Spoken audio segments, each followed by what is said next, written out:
नमस्कार बंधुगण। यही कहानी अर्जुन एवं तांको माउसी विषय। अर्जुन माउसी नाम राधा। राधा 36 वर्ष बयसर प्राय 15 वर्ष धरी विवाह करिसेंती। से मानकर दुईटी संतान अछंती। राधा चेहरा सुंदर एवं तांकर एक प्रभावशाली व्यक्तित्व अछि। अर्जुन तांको माउसी मौसांग सह रुहंती एवं सेमानक प्रति भिन्न भावना थाए, जहा मु आज आपण मानकु कहबाकू जाउछि। एही कहानी सुनिबा परे अधिक मजा लागिबो। दिने परिवारर काहारी जनकर विवाह उत्सव थिला। सेथिपाई समस्ते विवाह को जाइथिले। अर्जुन राधा एवं तांको 6 मासर पुओ विवाह पाई न जाई घरे रहिथिले। अन्य समस्ते विवाह उत्सव जोग देवाकू जाइथिले। घरे केवल 3 जन लोक रहिथिले एवं समस्ते गोटे रूम रे सोइथिले।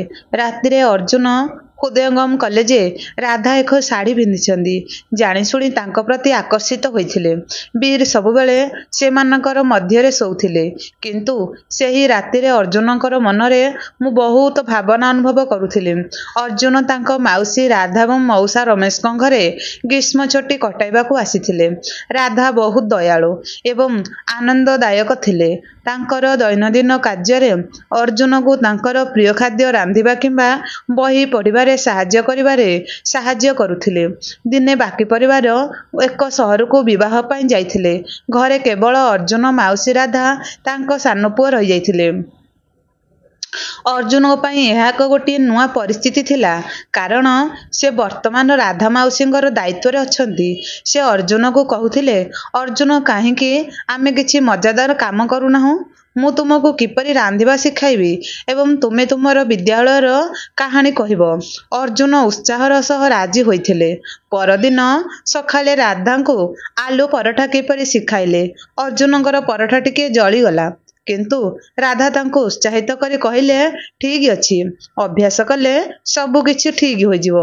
संध्यारे अर्जुन वीरंग सह राधांग छातरे गुड़ी उड़ाउथिले।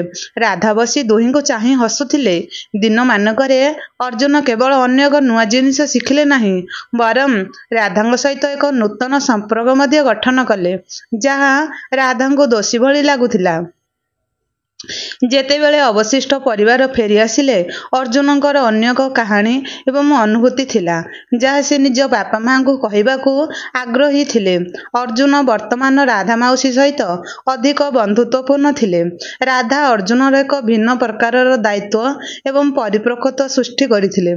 तांको सहाय्य करबा पई प्रतिदिन सखाळे उठुथिले किंबा छोट भिड़ परिचालना काम करि दउथिले। दिने राधा कहिले, मु सुनिली तुमे बहुत भल चित्र आंकी पारुछ, काई काई तुमे मो पई तो किछि अंकन करिनाहु? अर्जुन खुशी होई गले एवं दिन सारा बसी गोटे सुंदर चित्र आंकिबारे बिताइले, जेउथिरे से साहसी राधा माउसींग सहित निजको एक बगीचार चित्र करी देखाइले। से अर्जुन को आलिंगन करी कहिथिले जे तुमे बहुत सुंदर एवं तुमर भल प्रतिभा अछि। दिने संध्यारे राधा अर्जुन को पचारिले, जहा विद्यालय रे तुमर प्रिय विषय अटे? अर्जुन उत्तर रे कहिले, मु विज्ञान को बहुत पसंद करे। मु बड़ हेबा परे वैज्ञानिक हेबाकू चाहे। राधा हसी कहले, यह बहुत सुंदर स्वप्न।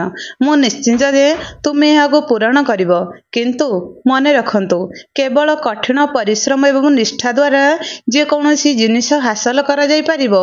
15 दिन रे अर्जुन केवल राधांग ठारू अन्य किछि शिखि गले, बरम निजको अधिक दायित्ववान एवं आत्मनिर्भरशील मध्य कले। छुट्टी दिन परे जेतेबेले अर्जुन घर को फेरुथिले, सेतेबेले से अनुभव कले जे से केवल तांको माउसी राधांको पुत्र नुहंती, वर्तमान से तांकर प्रकृत बंधु मध्य होइछंती। अर्जुन राधा माउसी को घर को फेरिबा परे बहुत मने पकाउथिले। राधा कहउछंती, आसंदा मासरे हेउची वीरंकर जन्मदिन, तुमे निश्चय हम घर को आसीबो अर्जुन।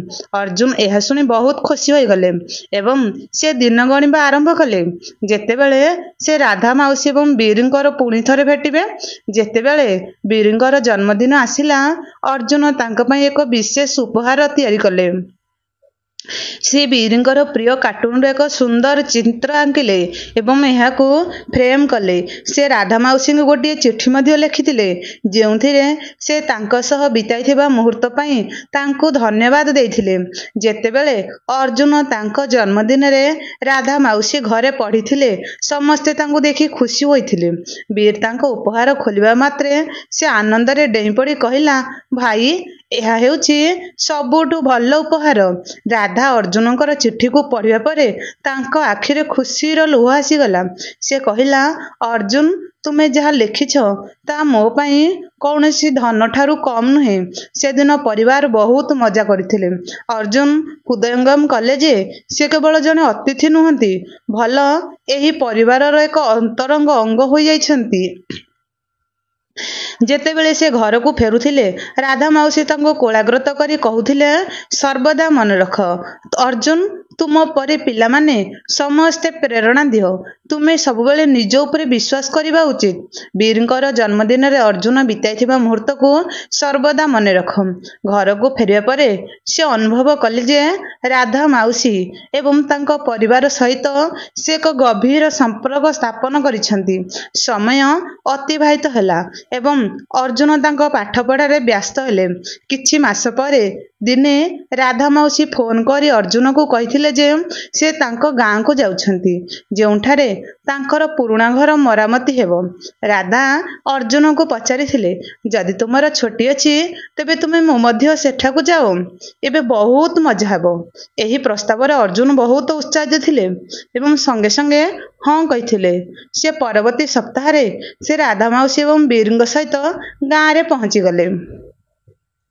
ଗାଁର ଶାନ୍ତ ଶୀତଳ ପରିବେଶ, ସବୁଆଡ଼େ ଖୁସି, ବହୁତ ଭଲ ଲାଗେ। ରାଧା ମାଉସୀ ତାଙ୍କୁ ମାଟିରେ କୁମ୍ଭ ତିଆରି କରିବାକୁ ଶିଖାଇଲେ। ଆଉ ଚାଲ ପ୍ରଥମ ଥର ପାଇଁ କ୍ଷେତରେ କାମ କରିବାକୁ ଅଭିଜ୍ଞ ହେଲେ। ରାଧା ମାଉସୀ ଏବଂ ଗାଁ ନିକଟରେ ଥିବା ଗୋଟିଏ ମନ୍ଦିରକୁ ଯିବାକୁ ଅର୍ଜୁନଙ୍କୁ କହିଥିଲେ। ଯେ ରାସ୍ତାରେ ସେ ଅର୍ଜୁନଙ୍କୁ କହିଥିଲେ, ଏହି ସ୍ଥାନ ମୋତେ ମୋର ପିଲାଦିନ ସ୍ମରଣ କରାଇ ଦେଉଛି। ଯେତେବେଳେ ବି ମୁଁ ଏଠାକୁ ଆସେ ମୁଁ ଶାନ୍ତି ଅନୁଭବ କରେ। ଅର୍ଜୁନ ଅନୁଭବ କଲେ ଯେ ମାଉସୀଙ୍କର ଏହି ସଂଯୋଗ କେତେ ଗଭୀର। ଗାଁରେ ବିତାଇଥିବା ଏହି ଦିନଗୁଡ଼ିକ ଅର୍ଜୁନଙ୍କ ପାଇଁ ଅତ୍ୟନ୍ତ ସ୍ୱତନ୍ତ୍ର ହୋଇଗଲା। ସେ ଜାଣିବାକୁ ପାଇଲେ ଯେ ଜୀବନ କେବଳ ଟେକ୍ନୋଲୋଜି ଏବଂ ସହରୀ ସୁବିଧା ବିଷୟରେ ନୁହେଁ, ବରଂ ସରଳତା ଏବଂ ପ୍ରକୃତି ସହିତ ସଂଯୋଗରେ ବହୁତ ଖୁସି ଅଛି। ସେଠାରେ ଥିବା ସରଳତା ଏବଂ ଶାନ୍ତି ଅର୍ଜୁନକୁ ଅନୁଭବ କଲା ଯେପରି ସେ ତାଙ୍କର ମୂଳ ଖୁସି ଏଠାରେ ଅଛି। ଦିନେ ରାଧା ମାଉସୀ ତାଙ୍କୁ ଅର୍ଜୁନଙ୍କୁ କହିଥିଲେ, ଆମେ ଗୋଟିଏ ଛୋଟ ପୂଜା ଆୟୋଜନ କରୁଛୁ। ଆମର ପୁରୁଣା ଘରର ନବୀକରଣ ପରେ ଏହା ପ୍ରଥମ ଥର ପାଇଁ ପୂଜା ହେଉଛି। ଦୟାକରି ଆମ ସହିତ ଯୋଗ ଦିଅନ୍ତୁ ଆଉ ଆମକୁ ଆଶୀର୍ବାଦ କରନ୍ତୁ। ପୂଜା ଦିନ ସମଗ୍ର ଗାଁ ଏକତ୍ରିତ ହେଲା। ଅର୍ଜୁନ ପ୍ରତ୍ୟେକ କାର୍ଯ୍ୟରେ ରାଧା ମାଉସୀଙ୍କୁ ସାହାଯ୍ୟ କରୁଥିଲେ। ପୂଜା ପରେ ସମସ୍ତେ ଏକାଠି ରାତ୍ରି ଭୋଜନ କରିଥିଲେ।